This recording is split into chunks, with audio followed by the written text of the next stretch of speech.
함께 수행하셨죠? 기초수행 법문할 때는 함께 수행하는 시간입니다. 여러분 수행하셔야 돼요. 자세는 어때도 상관없어요. 어차피 보이지도 않으니까. 편안하게 앉으셔서 여러분 좋을 대로 편안하게 앉으셔서 자신의 관심을 두면서 수행하고 계세요. 그러면 귀는 지가 알아서 내 말을 들어요. 와닿는 말은 와닿을 거고 안 와닿는 말은 안 와닿겠죠. 그냥 와닿는 말만 받아들이시면 됩니다.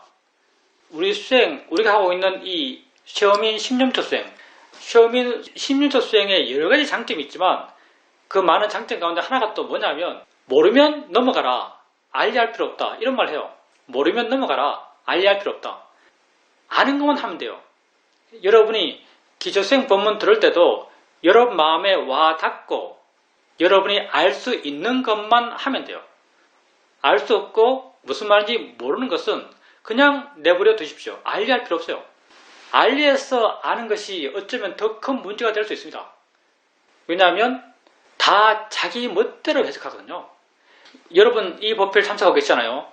기초수행 법문은 처음부터 끝까지 물론 지혜 부분에 있어서는 그렇지 않은 것도 있겠지만 처음부터 끝까지 어떻게 수행하는가를 설명하고 있어요. 수행 이렇게 합니다. 이런 마음으로 합니다.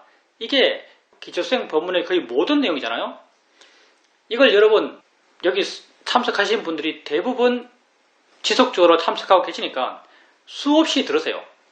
근데 이 수없이 같은 말을 듣고 수행을 어떻게 한다는 같은 말을 듣고 여러분이 이 말대로 수행하는가, 들은 대로 수행하는가, 들은 대로 수행하는 사람을 아주 쉽게 볼 수는 없어요. 들은 대로 수행 잘 안 하더라고요, 사람들이 들은 대로 잘 수행 안 합니다. 내가 같은 말 하더라도 여기 있는 40분들은 다 각자 따로따로 해석해요. 왜냐하면 갖고 있는 정보들이 다르기 때문에. 자기 정보를 투영해서 자기 나름 해석해서 자기 나름 결론 내서 자기 결론 따라서 하게 되면 나중에 들어보면 어떤 측면 좀 얼토당토 않다라고 느껴지는 분도 사실 없지는 않습니다. 그래서 여러분이 명확히 이해하는 것을 하세요. 이해되지 않는 것을 굳이 하려할 필요 없습니다. 여러분에게 명확히 이해되는 것, 그건 아주 기본적으로 어떻게 수행하는 건 아주 명확히 이해되죠. 가볍게 알아라, 대상을 바꿔줘라, 자연의 이치야, 대상이야, 바른견을 일으켜줘라, 바른견을 일으켜주면서 생각으로 일으켜줘라, 이런 것은 아주 명확하게 여러분에게 이해됩니다. 이런 명확하게 이해되는 수행 실천과 관련된 이야기들을 여러분이 실천해 나가다 보면요, 여러분 마음이 조금씩 바뀌어가고 마음이 좀 넓어지고 마음이 좀 가벼워지고 마음이 좀 고요해지고 그러면서 있는 것을 좀 더 있는 그대로 보게 되고 그렇게 해 나가면서 여러분의 지혜가 조금씩 알든 모르든 깊어져 가고 그렇게 지혜가 깊어져 가면서 조금씩 여러분이 전혀 알지 못했던, 들어서 이해하지 못했던 그런 내용들도 조금씩 이해되어 갑니다. 이해되지 않는 것을 억지로 이해할 필요 없습니다. 억지로 이해하면은 오히려 그릇되게 알 가능성이 높아요. 수행은 마음이 하는 거잖아요. 수행은 마음이 하는 거예요. 마음은 내 것이 아니에요. 그리고 마음은 펴놓고 볼 수 없어요. 잡아서 잡을 수 없어요. 그래서 마음에게 어떤 길이 생기면, 일종의 마음에 어떤 프로그램이 생기면, 마음의 프로그램 잘 생깁니다.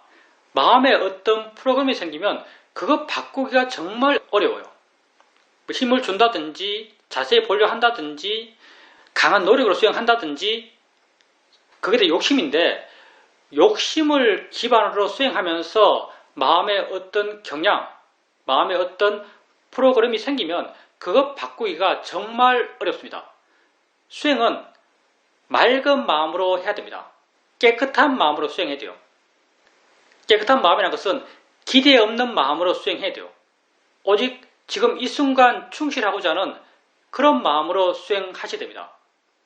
그리고 지금 이 순간 충실하고자 하는 그런 마음, 그리고 여러분 마음에 쉽게 와닿아서 이해되는 수행 방법들, 그걸 실천해 나가면 돼요. 해나가다 보면 자연스럽게 여러분에게 이해되지 않았던 내용들도 저절로 이해됩니다.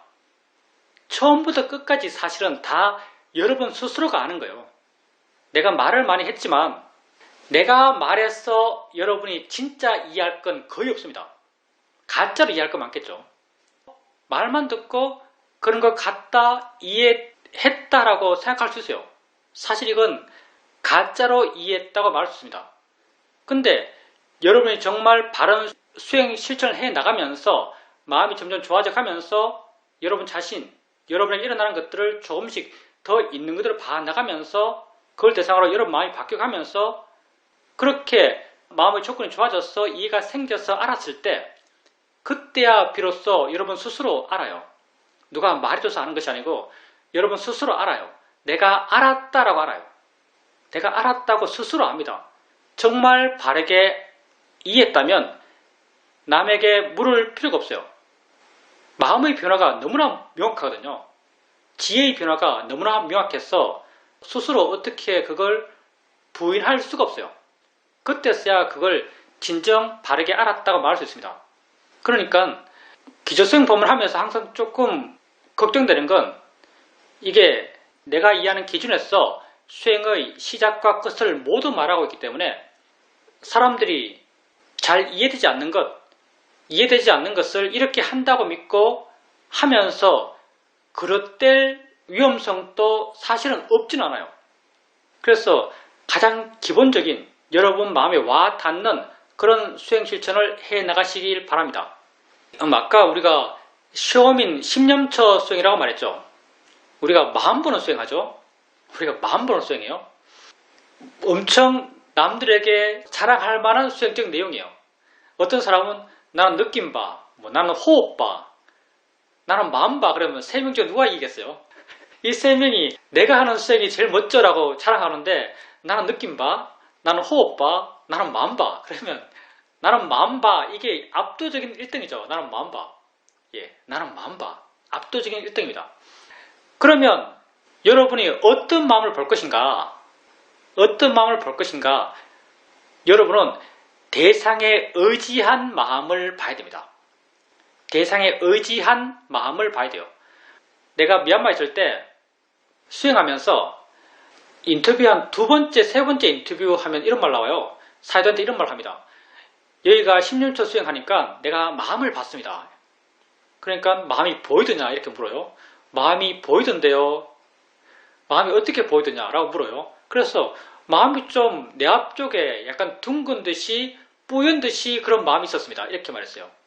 그러니까 사이드께서 하신 말씀, 그런 마음을 보려면 어떤 마음도 볼 수 있다. 이렇게 말했어요.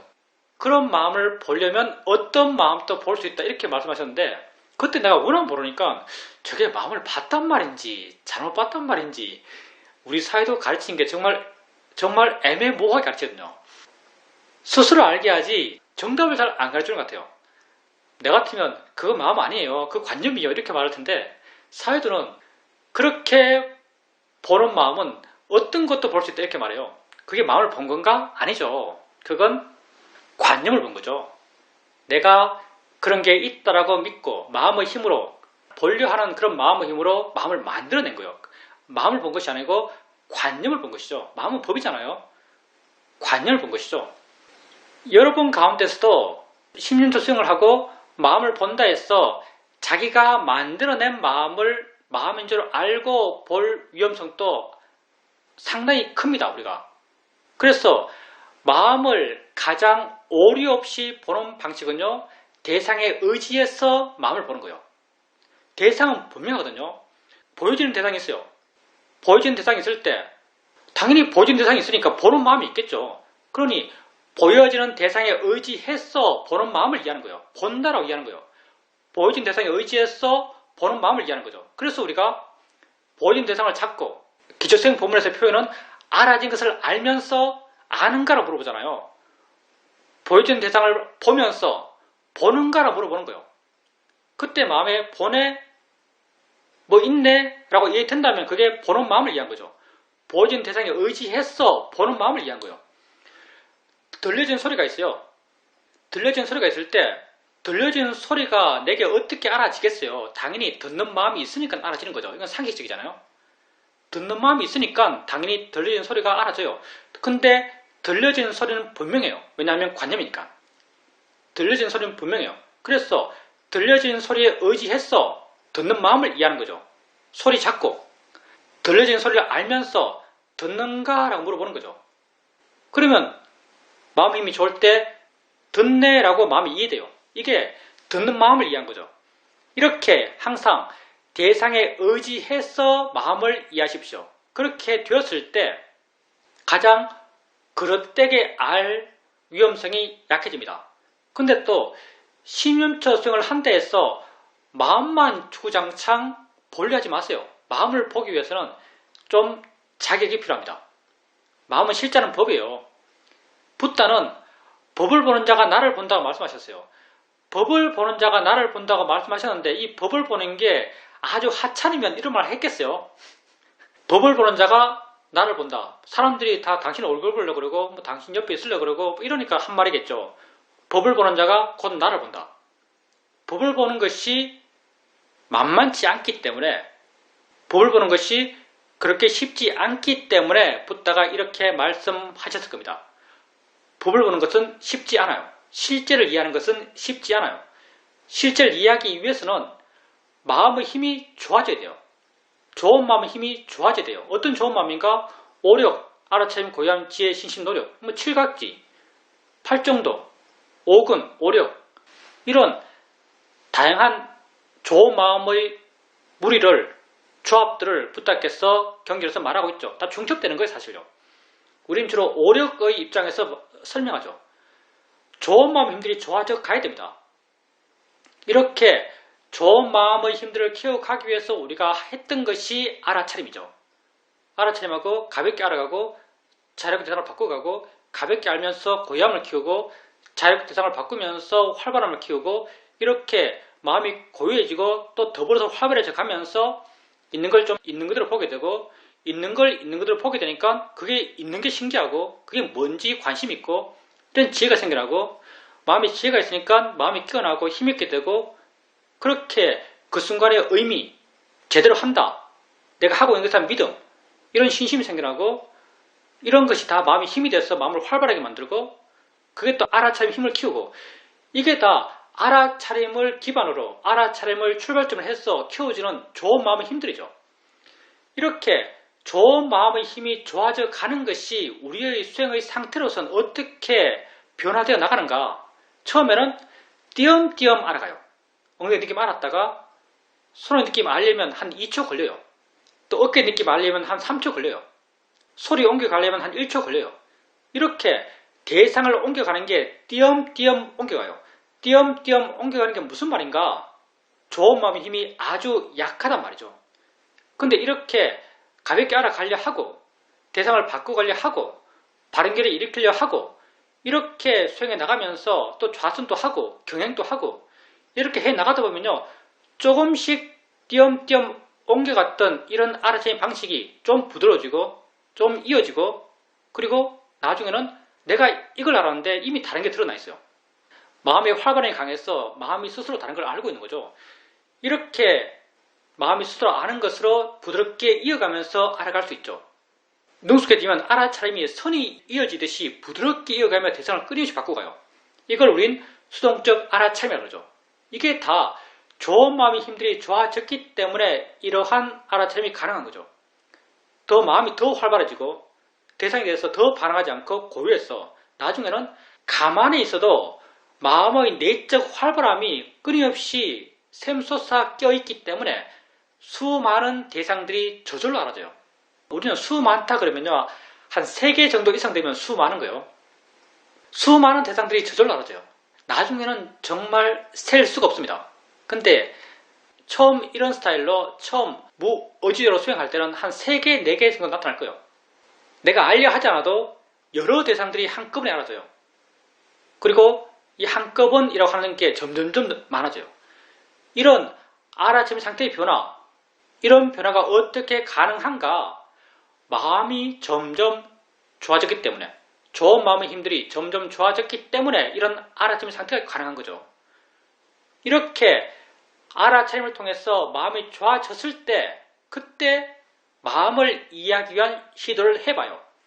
알아듣는 대상에 의지해서 마음을 이해하는 거죠.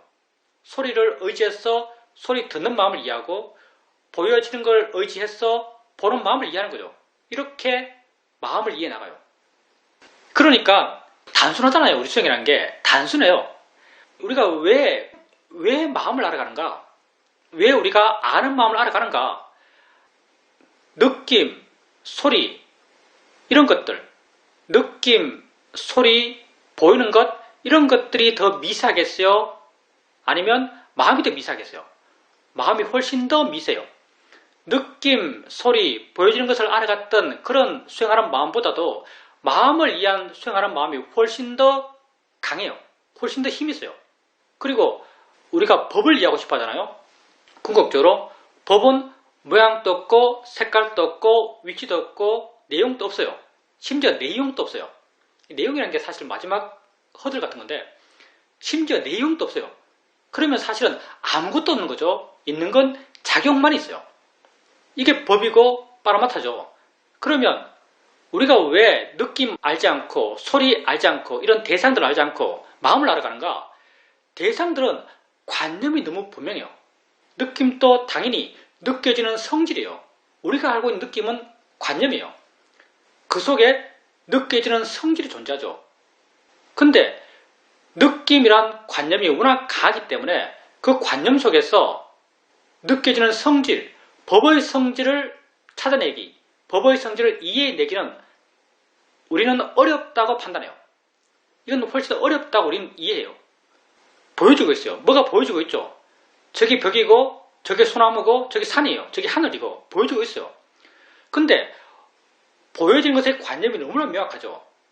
이런 명확한 관념 속에서 보인다라는, 보여진다라는 그런 성질과 작용을 이해해내기는 만만치가 않아요. 훨씬 더 어려워요. 관념이 그걸 가리고 있기 때문에. 근데 마음은 어떤가? 알아진 것이 있어요. 당연히 아는 게 있겠죠. 근데 이 아는 것에는 이 아는 게 뭐지? 이거 어떤 모양이야? 어떤 색깔이야? 어디 있어? 뭐지 이거? 알 수가 없어요. 이렇게 관념지어서 설명될 수 있는 요소가 없어요. 만약에 마음 같은 경우는 정말 안다고 마음에 이해된다면 그건 법으로서만 이해돼요. 마음을 이해한 순간 이미 그건 법이에요. 관념을 떨치고 할 필요성이 없어요. 마음은 그 자체로 이미 순수한 법이기 때문에 마음을 이해한다면 법으로서만 이해할 수 있어요. 우리가 그것 자체를 아는 데 있어서는 당연히 관념이 훨씬 쉬워요. 느낌 아는 게 훨씬 쉬워요. 호흡 아는 게 훨씬 쉬워요.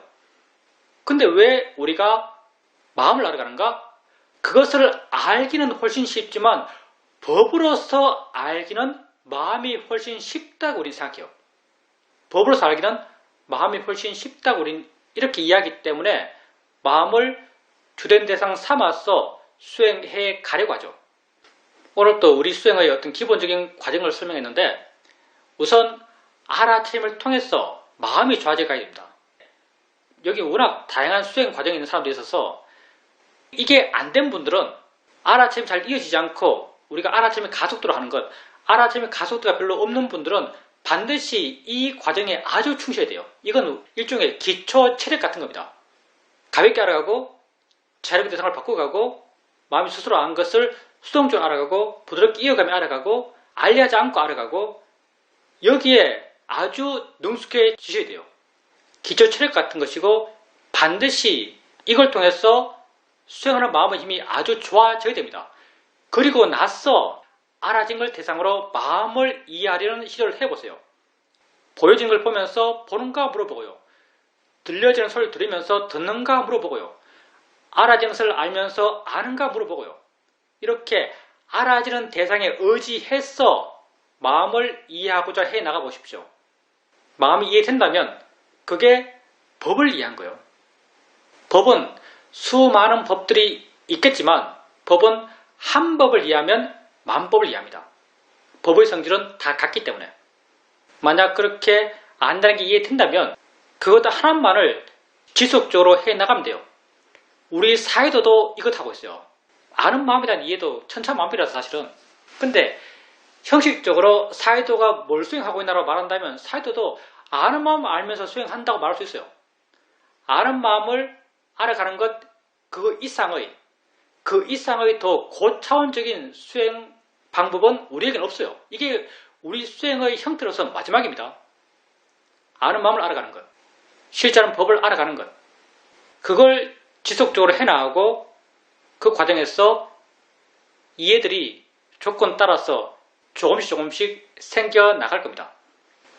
아주 내중심적인 말을 한다면 여러분에게 가장 직접적으로 도움될 것 같아서 하는 말이지만 수행을 잘하고 싶으면 내가 말한 대로 하십시오. 수행을 잘하고 싶으면 내가 말한 대로 하세요. 그게 가장 위험성이 약합니다. 질문입니다. 이번 주에 서울에서 대면 법회가 있었습니다. 법회를 마치고 스님을 서울역에 바래다 드렸는데 바래다 드리면서 정말 수고하셨다란 생각이 저절로 들었습니다. 스님의 상황도 그러하고 나의 상황도 그러한데 요즘 아주 빡센 일정을 보내고 있습니다. 일정이 그러하면 또 그러한 것이고 그 상황에서 할 수 있는 건 하고 일어나는 마음이 일어나고 마음이 일어나면 또 그걸 그냥 그렇게 보면 된다라고 여유있게 마음을 가질 수 있습니다. 어두운 밤에 복잡한 시내를 운전하지만 마음에 여유가 있었고 일어나는 마음들을 어린애 보듯이 구경하듯이 재밌게 볼 수 있었습니다. 3년 만에 하는 대면 법회였는데 오래간만에 사람들을 만나니까 문득 든 생각이 이 사람들과 정말 짙은 인연이 있구나라는 생각이 들었습니다. 그리고 3년 전에 나를 생각해 보면 지금의 나는 뭔가 좀 변했다라는 생각이 들었습니다.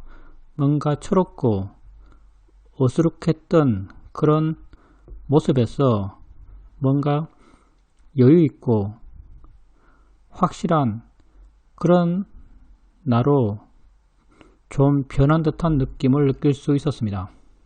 이제 스님을 서울역에 모셔 드렸을 때 수행자님 마음에 정말 수고하셨다 이런 감사의 마음이 생겼죠. 감사의 마음이 생겼는데 그건 뭐 스님이 정말 수고했어 그렇다기보다는 그건 스님 사정이고요.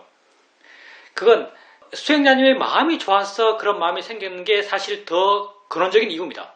수행자님 마음이 깨끗하고 수행자님 마음이 남을 위하는 마음이고 수행자님 마음에 이기심이 약하고 그런 마음이기 때문에 상대의 상황을 수행자님에게 그런 마음이 생길 수 있는 어떤 그런 원인으로서 상대의 상황을 해석하는 거죠. 사실은 그게 다 수행자님 마음이 좋았기 때문에 그렇게 생겼던 마음들이에요. 물론 그렇다 해서 뭐 스님이 수고 안 했다고 생각할 필요는 없고요. 근데 내가 느끼는 감정들, 사실은 내가 느끼는 삶의 체험이라는 어떤 가치들, 그런 것들이 다 우리는 우리밖에 저게 안 좋아서 내가 화나고 저게 좋아서 내가 욕심 낸다 생각하지만요. 우리 삶의 체험의 100%, 이 100%예요. 100% 절대적인 원인은 내 마음이에요. 내 마음이 자세죠. 수행자님 마음이 그때 깨어있고 또 법회도 끝났으니까 마음도 아주 좋았을 거예요. 법을 이야기하고 법을 들었으니까 좋은 수행자님 마음 상태에서 세상을 그렇게 보는 거죠. 다른 사람이 자기에게 도움되는 사람으로 그 사람이 수고로움에 대해서 공감되는 마음으로 그리고 운전하면서도 부담스럽지 않는 마음으로 이렇게 좋은 마음으로 좋은 느낌을 가지면서 그런 시간을 보냈던 거죠. 그것도 다 수행자님 마음이 좋았기 때문입니다. 그리고 우리의 인연이 지극하죠. 왜 지극한가? 부처님이 아주 금실이 좋은 부부, 이름 잊어버렸네. 아주 금실이 좋은 부부가 찾아와서 우리가 얼마나 금실이 좋았다는 걸 서로 붙다 얘기해 보고해요. 우리가 한 번도 화도 안 났고 무슨 한 번도 그 사람에게 큰 소리 안 쳐봤고 이렇게 행복하게 서로 위하면서 살았다. 다음 생에도 우리가 만나서 부부로 살고 싶다. 이렇게 부처님에게 말하니까 부처님이 다음 생에 만나서 부부 될 수 있는 방법을 가르쳐줘요. 알고 싶습니까, 여러분? 이거 들으면 다음 생에 어떻게 하면 부부 안 될 수 있는지 알아요. 다음 생에 어떻게 하면 부부 될 수 있는가? 너희들이 같은 걸 좋아하고 같은 걸 싫어하고 같은 마음을 일으키고 같은 경향을 일으키고 같은 선행을 하고 같은 계를 지키고 그러면 너희들은 다음 생에도 만나서 부부가 되어서 다시 행복할 수 있을 거다라고 부탁해서 말해요. 무슨 말인가 하면 같은 마음의 경향을 갖는 거예요. 같은 마음의 방향성을 갖는 거죠. 같은 마음의 방향성을 가지면요 만날 수밖에 없습니다. 그러니 여러분은 아니겠지만 이 생에서 맨날 싸우는 부부가 있다. 이 사람들도 다음 생에 또 만나요. 왜? 같은 방향성을 갖거든요. 같은 방향성을 가져요. 왜? 미움의 방향이 똑같잖아요. 서로 증오하는 사람도 만나요. 왜? 서로 증오하니까. 서로 증오하는 마음은 똑같은 마음이에요. 증오의 마음은 똑같은 마음이에요. 같은 마음의 방향성을 가지니까 이 사람들은 또 만나는 거죠. 원수는 다시 만나게 됐어요. 서로 원수거든요. 그러니까 원수를 안 만나려면 그 사람은 나를 미워하더라도 나는 그 사람을 사랑하면 돼요. 그럼 절대 안 만납니다. 그 사람은 나를 미워하더라도 나는 그 사람을 좋아하면 나는 그 사람을 용서하면 절대 그 사람을 안 만나요. 그 사람은 미워하는 경향성을 가진 사람을 만날 거예요. 그래서 다음 생에도 서로 미워하면 살겠죠. 나는 그 사람을 용서하고 그 사람을 이해하고 그 사람을 수용하고 그 사람을 사랑하는 마음을 키워요. 그런 경향을 키워요. 그러면 다음 생에 절대 그 사람을 안 만나요. 나는 함께 수용하고 함께 이해하고 함께 용서하고 함께 사랑하는 사람을 만날 거예요. 왜? 그런 마음의 경향을 키웠으니까.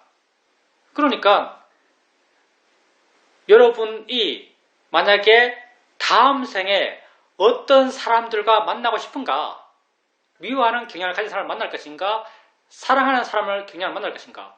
배척하는 사람들의 경향의 사람을 만날 것인가?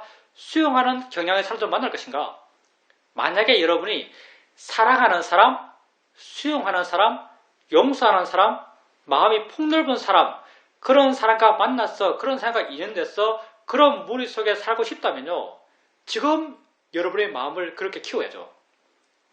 지금 여러분 마음이 사랑하는 마음을 키워야 되고 수용하는 마음을 키워야 되고 폭넓은 마음을 키워야 되고 넓은 마음을 키워가야 돼요. 그렇다면 여러분은 점점 그런 똑같은 마음의 성향을 가진 사람을 만나게 될 겁니다. 당연히 우리 여기 있는 사람들의 인연이 지중합니다. 왜? 마음의 경향이 똑같거든요. 우리가 어떤 마음의 경향을 갖고 있는가? 우선 나를 그냥 내버려두지 못해요. 나에 대해서 관심이 있어요. 나를 바르게 옳게 향상되는 방향으로 변화시켜 가는 그런 욕구를 갖고 있어요.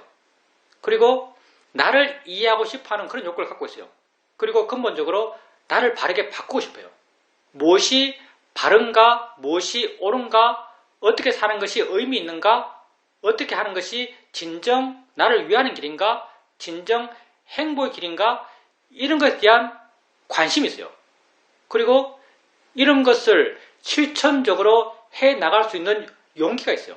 이 용기가 필요합니다. 실천적으로 해나갈 수 있는 용기가 필요해요. 부탁께서 당연히 제자들에게 이렇게 말해요. 세상에서 가장 희우한 일이 무엇인가? 세상에서 희우하다는 것은 가장 드문 일이 무엇인가? 이렇게 물어요. 그러니까 이 세상에서 가장 희우한 일은 사람으로 태어난 것입니다. 이렇게 말해요. 사람으로 태어난 것이다. 그러면 사람으로 태어나서 가장 드문 것이 무엇인가? 가장 희우한 것이 무엇인가? 그러니까 부탁에 답하죠. 사람으로 태어나서 가장 희우한 것은 바른 법을 만나는 것이다. 바른 법이 뭐겠어요? 바른 법이라는 게 우리가 종교적으로 접근할 필요가 전혀 없어요. 내가 생각하는 바른 법은 바르게 참되게 행복해질 수 있는 길, 이게 난 바른 법이라고 생각해요. 사람으로 태어나서 가장 희우한 것은 바른 법을 만나는 것이다. 이렇게 말씀하세요. 그러면 바른 법을 만난 사람 가운데서 가장 드문 것, 가장 희우한 것은 무엇인가?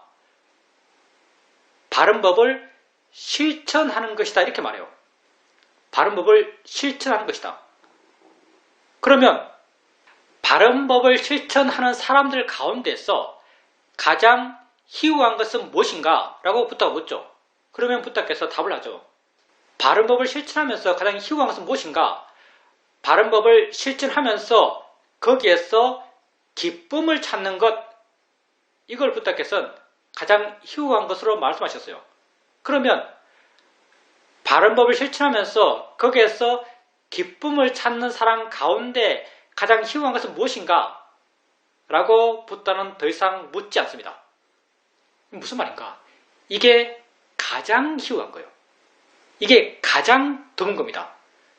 사람으로 태어나서 바른 법을 만나서 바른 법을 실천하면서 바른 법을 실천해서 기쁨을 찾는 것, 기쁨을 느끼는 것, 이게 세상에서 존재로서 가장 희후한 것이고 가장 고귀한 것이고 가장 차원 높다라고 붓다께서 말씀하고 있습니다. 근데 여기는 우리들은 다 이거 하고 있죠. 최소한 바른 법을 만나서 바른 법을 실천하고 있어요. 느낌 알면서 느낌에 대해서 우리가 괴로운데 느낌 알면서 느낌일 뿐이지라고 하면서 느낌을 더 물러나고 가벼워져요. 느낌에 대해서 받았던 고통을 줄이죠. 고통을 줄여두면 곧 행복의 증장이죠. 바르게 행복해질 수 있는 길을 실천하고 있는 거죠. 바른 법을 만나서 바른 법을 실천하고 있죠. 그리고 여기서 기쁨을 찾는다는 게 사실은 별것 아니에요. 여러분이 듣기 싫은 소리를 들으면서 저거 소리 내라고 했을 때 마음이 가벼워지고 부드러워지고 물러나요. 물러나는 걸 확인하면서 이게 정말 되네? 이거 좋네? 라고 하면서 마음에 어떤 기쁨이 생겨나요. 만족감이 생겨나요. 이게 바른 법을 실천하면서 찾게 되는 기쁨이죠. 그리고 수행에 나가면서 가끔은 수행이 잘 될 때, 좌선하면서 마음이 좋을 때 이런 느낌이 듭니다. 아, 이거 참 좋다. 이거 해야지. 계속 해야겠네. 이런 마음이 들어요. 이게 기쁨이죠. 자기가 하고 있는 바른 수행의 실천이 돼서 스스로 만족하고 스스로 기뻐집니다. 이렇게 스스로 바른 법을 실천하면서 마음이 좋아져 갈 때 그 좋아진 마음엔 반드시 기쁨도 함께 있어요. 이렇게 바른 법을 실천하면서 기뻐하는 사람이죠, 우리는. 이걸 부탁해서는 가장 차원 높은 사람들의 활동이라고 말씀하신 거예요. 근데 여기는 우리가 다 이거 하고 있죠. 무슨 말인가? 우리 마음의 경향이 이 측면에서, 물론 다른 부분에 대해서 마음의 경향이 다른 것도 많겠지만 이런 측면에서 다 동일한 경향을 갖고 있어요. 동일한 방향성을 갖고 있는 거죠. 동일한 업을 갖고 있는 거예요. 그러니까 우리가 자꾸 만나는 거죠. 호두발에서 만나고 법회에서 만나고 영상으로 만나고 우리가 자꾸 만나는 겁니다. 마음의 경향이 똑같으니까. 그러니 우리의 이 마음의 경향이라는 것이 이렇게 희후한 것이고 희후한 사람들끼리 만나니까 우리의 인연이란 것이 아주 지중한 것이죠.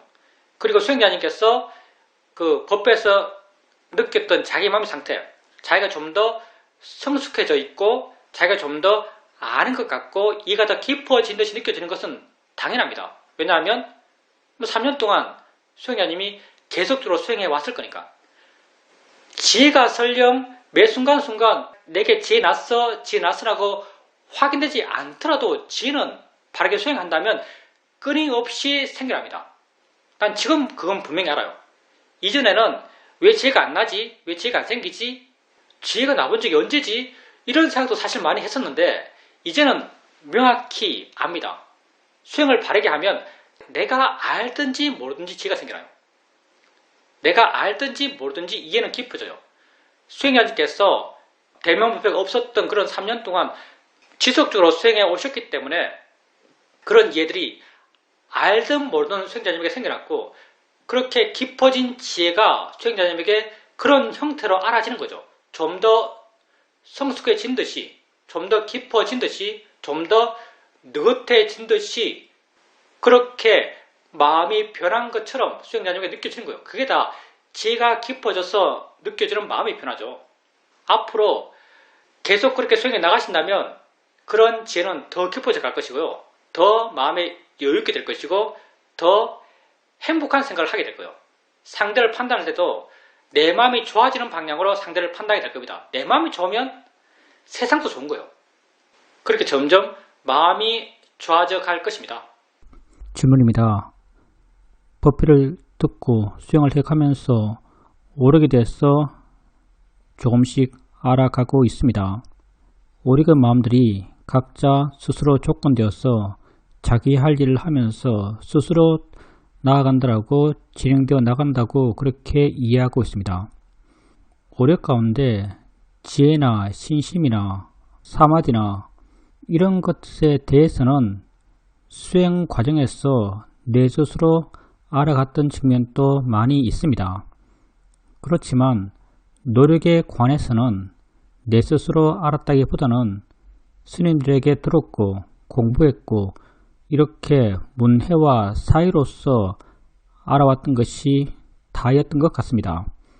그런데 최근에 수행해 가면서 이렇게 대상들을 알아가고 견해가 달라지고 해 나가는 그런 과정 속에서 마음에 나는 모르지만 노력의 마음의 힘이 자연스럽게 생겨나서 자기 할 일을 스스로 해 나간다는 이해가 있다는 것을 알 수 있었습니다. 이런 이해는 내가 들어서 한 것이 아니라 수행해 가면서 자연스럽게 생겨났던 그런 이해였습니다. 앞에 수행자분께서 대면법회 이야기를 하셨는데 대면법회에서 내가 처음 보는 분들이 있었습니다. 그분들이 영상법회에 참석하셨기 때문에 영상법회에서 그 모습들을 보면서 이런 분이다라고 생각했던 그런 상이 내 마음에 있었습니다. 이번에 실물을 만나고 보면서 느꼈던 것이 내 마음에 그런 상이 아주 강하게 형성되어 있구나라는 것을 알 수 있었습니다.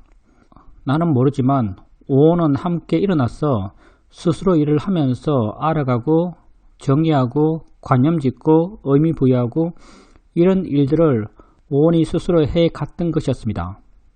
당연히 오온은 매 순간순간 안 일어날 때가 없어요. 지 할 일 지가 다 하고요.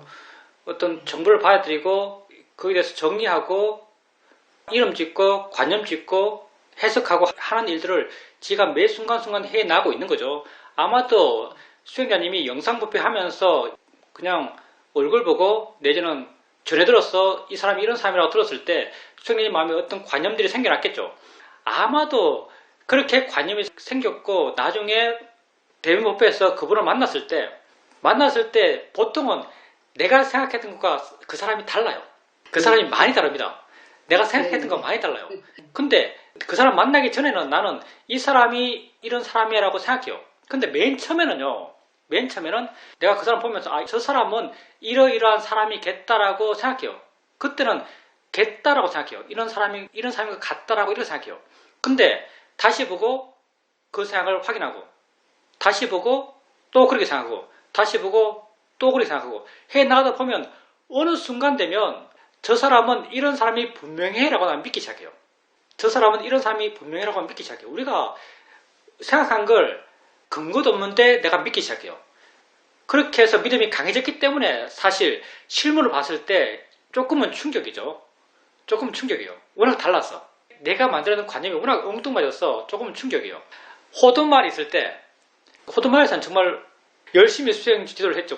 수행 지도라면 수행 지도죠. 정규 법회도 있고 나중에 따라온 사람 따로 또 모아서 법회도 하고 수행 설명도 해주고 이렇게 했죠. 나중에 따라온 분들이 늦게 와서 저녁에 한 5명, 6명 모여서 또 이렇게 어떻게 수행한다고 이야기해주고 있는데 어떤 사람이 뒤에서 계속 고개를 숙이고 있는 거예요. 어떤 사람이 계속 뒤에 고개를 숙이고 있어요. 그래서 뒤에 왜 그렇게 고개를 숙이고 있느니까 가끔 고개 들고 또 계속 숙이고 있고 가끔 고개 들고 계속 숙이고 있어요. 왜 그렇게 고개를 숙이고 있냐 이렇게 말하니까 뭐라고 말하는가? 내가 스님 법문을 사실 많이 들었다. 스님 법문을 많이 들었는데 와서 스님을 만나니까 내가 너무 당황스럽다. 분명히 고개를 숙이고 법문만 들으면 분명히 내가 법문 들었던 그 스님인데 고개 들고 스님을 보면은 내가 법문 들으면서 생각했던 그 스님과 같지가 않다 이렇게 말해요. 무슨 말인가 하면 이 사람은 내 법문을 들으면서 난 이렇게 생겼을 거고 이런 사람일 거고 이러이러한 사람일 거라고 이러이러한 스님일 거라고 이미 자기 마음속에 관념 지어 있는 거죠. 자기 마음속에 관념지어 있어요. 근데 실물을 만나게 되니까 자기가 지었던 관념과 너무나 달라서 엄청 충격적인 거죠. 당연히 어떻게 관념지었겠어요? 실제보다 훨씬 잘생긴 스님으로, 좀 더 키가 큰 스님으로, 실제보다 훨씬 더 멋있는 스님으로 그렇게 관념지었겠죠. 그러니 실물을 보면 얼마나 실망스럽겠어요. 그분은 아마 아주 강력하게 실망했을 겁니다. 왜냐하면 법문 듣는 마음이 좋은 마음으로 들었을 거니까 관념을 욕심으로 지었겠죠. 그러니까 자기가 생각하는 가장 멋있는 스님으로 아마 관념 지었지 않을까 싶어요. 그래서 심을 봤을 때 아주 충격받았습니다. 우리가 그렇게 살아요. 작은 정보를 갖고 수많은 의미를 부여해서 관념 지어서 어느 순간부터 이게 정말 이래라고 믿으면서 살아가고 믿으면서 또 멈추는가? 또 그것도 아니에요. 그 믿음에 의지해서 내 마음에서 화내고 욕심내면서 그렇게 살아가요. 정말 빈약한 어떤 출발점에서 이만큼 뻥튀기 해서 의미를 부여해서 그 의미 부여에 따라서 마음이 반응해가요. 좋아하고 싫어하고 미워하고 불안해하고 공포를 느끼고. 그러니까 우리가 의지할 게 뭔가, 내게 가장 확실한 것, 내게 진짜 있는 것, 그게 현재거든요. 우리의 의지처가 뭔가, 우리의 의지처는요, 우리가 절대 부인할 수 없는 것, 절대 과장할 수 없는 것, 우리가 수행을 왜 하는가? 과장 안 하려고 수행하는 거예요. 그게 진짜 있는 것, 있는 걸 있는 그대로 이게 과장 안 하려고 하는 거죠. 우리가 정말 과장 안 할 수 있고 있는 것을 있는 것을 이해할 수 있는 것은 뭐냐면요. 지금 있는 것이요. 지금 느낌이 있다. 이건 부인할 수 없죠. 지금 봄이 있다. 이건 부인할 수 없어요. 지금 듣고 있다. 이건 부인할 수 없어요. 지금 내가 느낀다, 본다, 듣는다. 이걸 알아가요. 이건 내가 과장할 것도 없고 부인할 수 없어요. 물론 여기에도 과장이 들어가요. 사람들은 여기도 과장을 해요.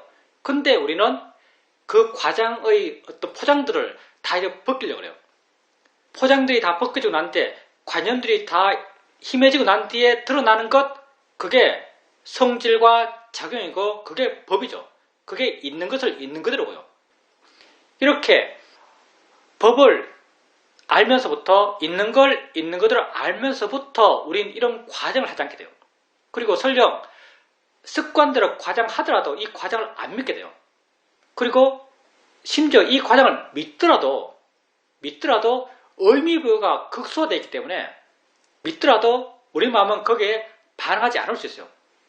그러니 우리가 이런 일반적인 인식의 패턴들, 조그만 근거에서 수많은 의미를 부여하고 이렇게 의미 덩어리를 만들어서 그 의미 덩어리에 따라서 좋아하고 싫어하고 화내고 욕심내고 불안하고 공포하고 우울하고 이런 마음의 반응들로부터 자유롭기 위해서는 확실한 것에 의지되는데, 그 확실한 게 뭔가 지금 내게 있는 것, 지금 있는 느낌, 지금 있는 봄, 지금 있는 소리에 의지해야 되고, 지금 있는 소리, 봄, 느낌에도 난 이미 관념화가 익숙하고 그런 관념화가 일어나지만 그것을 바라보는 마음의 힘을 키워서 거기에 진짜 있는 것, 본다는 성질과 작용, 듣는다는 성질과 작용, 안다는 성질과 작용, 있다는 그 성질과 작용을 알아가고, 이렇게 알아갈 때 있는 것을 있는 것으로 이해하게 되고, 이렇게 실전한 법, 있는 것을 있는 것으로 이해했을 때 관념화가 일어나고 설령 의미가 보여되더라도 그 의미로부터 우리는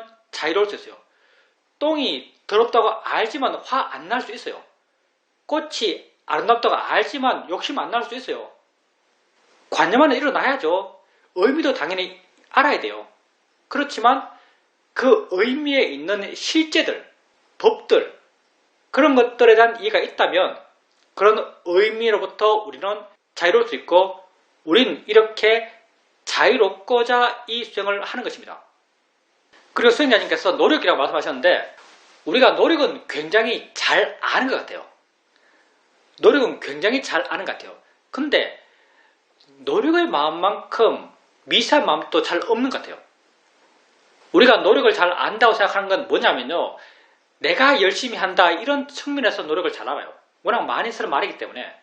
근데 노력의 마음의 노력의 성질은요, 어떤 측면 굉장히 이해하기 힘들어요. 왜냐하면 그 작용성이 정말 알아지지 않거든요. 우리가 뭔가를 어떻게 알 수 있는가, 뭔가 변화가 있기 때문에 알 수 있는 거예요. 우리가 열반을, 니바나를 왜 그렇게 알기 힘든가, 우리에게. 니바나가 왜 우리에게 그렇게 알기 힘든가. 니바나는 작용이 하나도 없어요. 니바나는 변화가 하나도 없어요. 작용이 하나도 없는 것, 변화가 하나도 없는 것, 이걸 뭐 무시무종, 불생불멸이라고 말하는 거죠. 불생불멸한 말이 왜 합당한가? 작용이 하나도 없으니까. 아무런 움직임이 없으니까. 아무런 변화가 없으니까. 그걸 어떻게 인지하겠어요? 아무런 변화가 없는 걸 우리가 인지한다는 게 거의 불가능한 미션이죠. 근데 우리는 뭐 상카라, 조건지어진법, 조건지어진법을 어떻게 인지할 수 있는가? 그게 변화기 때문이에요. 지혜의 마음을 어떻게 인지할 수 있는가?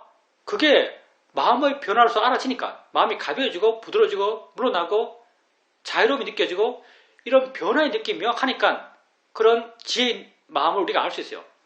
신심을 어떻게 하는가? 뭔가 뿌듯해지고 뭔가 확신이 생겨나고 뭔가 마음이 가라앉고 마음이 분명해지고 이렇게 신심을 알아요. 알아차리면 어떻게 알아가는가? 사실 알아차리도 쉽진 않아요.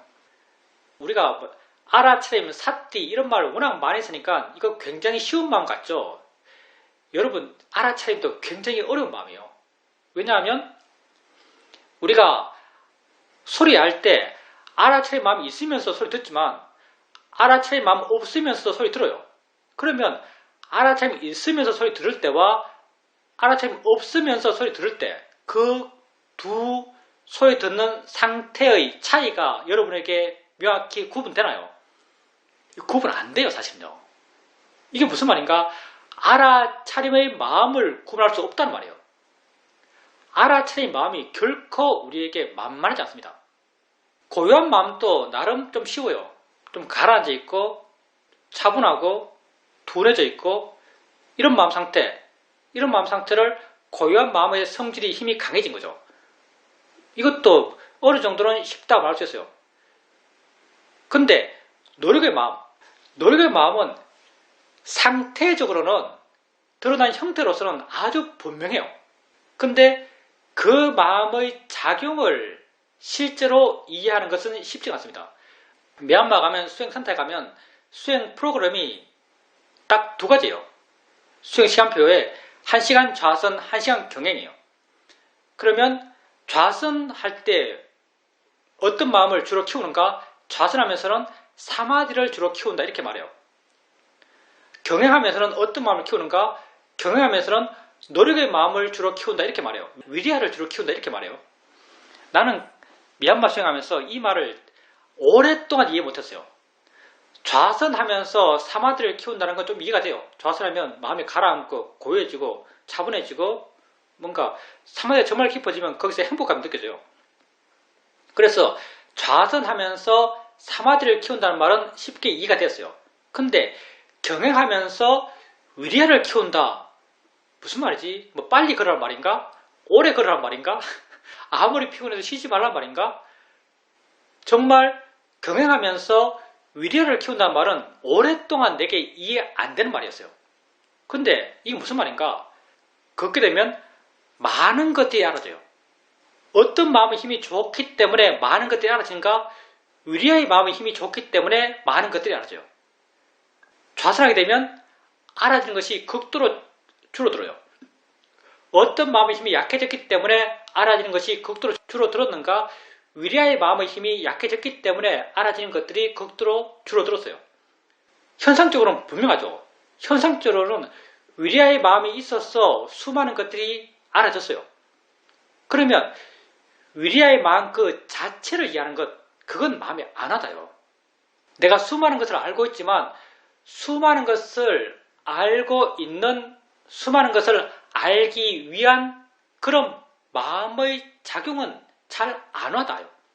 현상적으로는 수많은 것을 알고 있지만 수많은 것을 알고 있는 마음의 작용, 수많은 것을 알기 위한 마음의 작용은 사실 잘 안 와닿아요.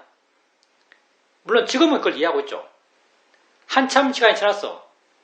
다른 것도 아니고 아는 마음이 뭔지 분명히 이해하면서, 마음이 작용이라는 게 뭔지 분명히 이해하면서 나중에 다른 모든 마음도 다 이해되었죠. 작용이란 것, 성질이라는 것, 일어난다는 것.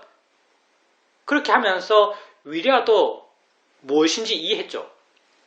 수행자님이 위리아가 뭔지 잘 몰랐지만 이렇게 수행해 나가면서 위랴가 안에서 지일하고 있다고 이해했다는 것, 이건 아마도 위랴의 마음 그 자체, 성질로서 작용으로서 하고 있는 것으로서 위랴의 마음 그 자체를 이해했기 때문에 그런 이해가 생겼을 겁니다. 뭔가 하고 있기 때문에 우리가 그걸 이해할 수 있는 것인데, 위랴의 마음 또한 노력이라고 불렀을 때 그 명료한 만큼 위랴의 마음 그 자체가 명료한 게 아니에요. 그 마음이 실제로는 아주 미세한 마음입니다. 근데 수행자님이 아는 마음을 알아가면서 마음의 특성, 마음의 성질에 대해서 분명히 이해하니까요. 다른 마음도 그런 성질과 작용으로 접근해 나가면요. 다른 마음들도 다 이해돼요. 실제로 한 번도 그 마음을 봐본 적이 없어도 그 마음이 이해돼요. 의도의 마음, 어떤 수행처에서는 의도를 봐라 이런 말을 많이 해요. 여러분 가운데서도 의도를 보려고 하는 분도 있을지 모르겠어요. 나는 의도를 봐본 적이 거의 없어요. 자연스럽게 보여지면 보지만 보려 하지 않아요. 근데 의도가 뭔가라고 하면 이해가 돼요. 의도가 뭐지? 하면 그 마음을 주되게 본 바도 없지만 하려 할 때 일어나는 마음의 작용, 성질 이런 걸로 의도의 마음이 뭔가 내가 이해하고 있나라고 내 스스로 물어보면 내 마음엔 의도의 마음이 이해하고 있다는 그런 마음 느낌이 있어요. 그것 또한 아는 마음이 뭔지, 마음이 뭔지 근본적으로 이해하고 있기 때문에 다른 마음도 그 태도를 안 벗어나요. 그러니 의도의 마음도 당연히 내가 이해하고 있죠. 그런 측면에서 수행님 또한 마음이 뭔지 그 근본적인 이해가 수행자님 마음에 있기 때문에 노력이 어떤 거지라고 관심 갖게 되면 노력이 이런 거구나라고 마음이 이해될 거예요. 의도가 뭔가라고 관심 갖게 되면 의도는 이런 거구나라고 마음이 이해될 거예요. 그런 이해의 내용들이 아는 마음을 이해했던 그런 이해의 태도를 안 벗어나요. 있음, 성질, 작용, 이어짐, 변화 이런 것들이 다 같은 성질이거든요. 내가 생각하기에 수행자님이 노력의 마음을 이해했다는 것도 그런 측면에서의 이해일 걸로 생각합니다. 질문입니다. 본문을 듣다 보면 마음을 믿지 말라란 말을 듣습니다.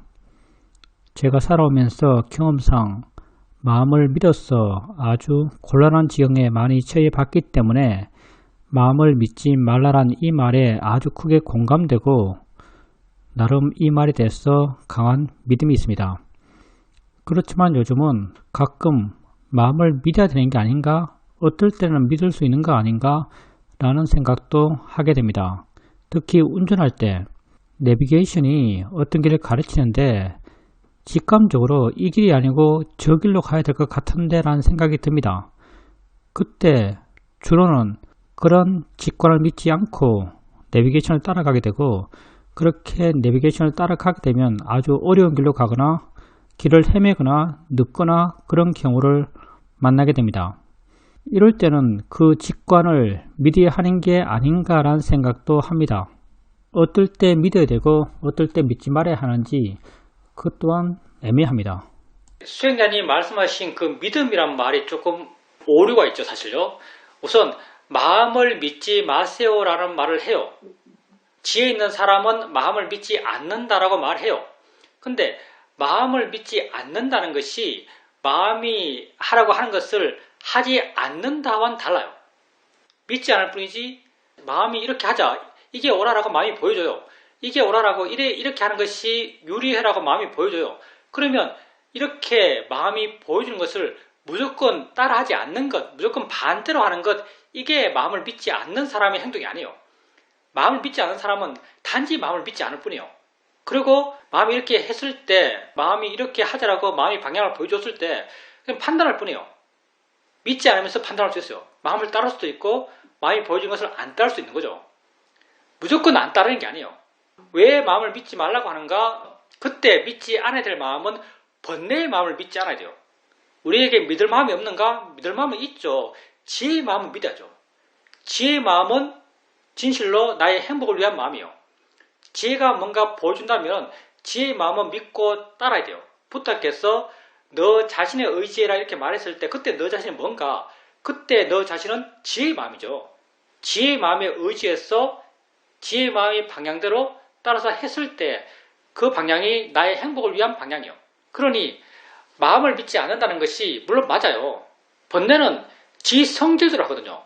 욕심은 끊임없이 가지라 그러고 화는 끊임없이 배척하라 그래요. 지 성질대로 지 스스로 커져가기 위해서 욕심은 욕심의 마음이 커져가기 위해서 우리에게 뭔가 보여주고 화는 화 자신이 커져가기 위해서 우리에게 뭔가 방향을 보여줘요. 근데 화와 욕심을 따라가면 더 큰 화와 더 큰 욕심이 기다리고 있고 더 큰 고통이 기다리고 있죠. 이런 측면에서는 마음을 믿지 않아야죠. 그렇지만 지혜의 마음은 믿어야 될 거예요. 우리가 의지할 수 있는 마음은 지혜의 마음이고요. 따라서 그렇게 지혜로서 뭔가 보여줄 때 그 마음을 믿고 따라야 될 겁니다. 수영자님 같은 경우 직관을 믿어야 될 것인가 믿지 말아야 될 것인가 이것 또한 답은 없어요. 우선 안 믿어야 되고요. 따를 것인가 말 것인가에 대해서는 답이 없어요. 상황 따라서 따르는 것이 올 수도 있고 따르지 않는 것이 올 수도 있습니다. 그게 우리가 우리 자신을 얼마나 신뢰하지 않는가를 보여주고 있죠. 우리는요 아주 모아가 강한 사람들이에요. 의심이 강한 사람들이에요. 그래서 나를 잘 안 믿어요. 만약에 같은 사건에 대해서 내가 이렇게 말하고 다른 사람이 다르게 말한다면 둘 다 잘 몰라요. 잘 모르는 상태에서 나는 이렇게 말하고 다른 사람이 저렇게 말한다면 우리는 다른 사람의 말을 따르고 싶어요. 다른 사람의 말이 더 맞는 것 같아요. 그리고 가급적 다른 사람의 판단대로 하고 싶어요. 그게 더 안전한 것 같아요. 왜냐하면 나를 잘 안 믿거든요. 우리나라 점집들 아주 성황리에 영업하고 있죠. 지금도. 사람들이 점집에 왜 가서 점을 보겠어요? 자기 판단을 안 믿기 때문이에요. 정말 여러분 점 보는 사람이 신통력이 있다고 생각하세요? 난 잘 모르겠어요. 점을 한 번도 안 봤기 때문에. 점 보는 사람이 정말 신통력이 있다고 생각하세요? 내가 내 상태를 아는 것과 점 보는 사람이 내 말 몇 마디 듣고 내 상태를 파악하는 것이 어느 것이 더 상황을 더 넓고 폭넓게 이해한다고 생각하세요? 내가 훨씬 더 내 상황을 넓고 폭넓게 이해하고 있는 거죠. 근데 점 보는 사람이 점 얼마나 보죠? 한 10분 보나요? 난 잘 모르겠어요. 오래 안 할 것 같은데요. 뭐 아주 단편적인 몇 가지 사실 갖고 점 보는 사람 이렇게라 저렇게라 말해요.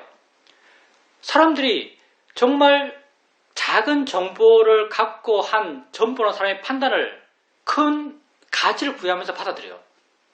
왜냐하면 자기를 그만큼 안 믿거든요. 우리가 그만큼 자기 자신에 대한 확신이 별로 없어요. 그래서 남에게 의지하고 싶어 하고요. 남은 좀 더 그 상황에 대해서 명확하게 판단할 걸로 믿고 싶어요. 아마 내비게이션도 이런 마음의 성향을 보여주지 않을까 싶어요. 수행자님이 이 길 같은 데라고 하더라도 확신이 없어요. 확신이 없다 보니까 나 아닌 내비게이션이 더 잘 알겠지라고 믿고 싶어하는 마음이 그때 있을 수 있습니다. 내비게이션에 의지하고 싶어하는 마음이 그때 있을 수 있어요. 그래서 내가 하는 그런 직관적인 판단을 잘 안 따르고 내비게이션을 따르는 마음이 생길지도 모릅니다.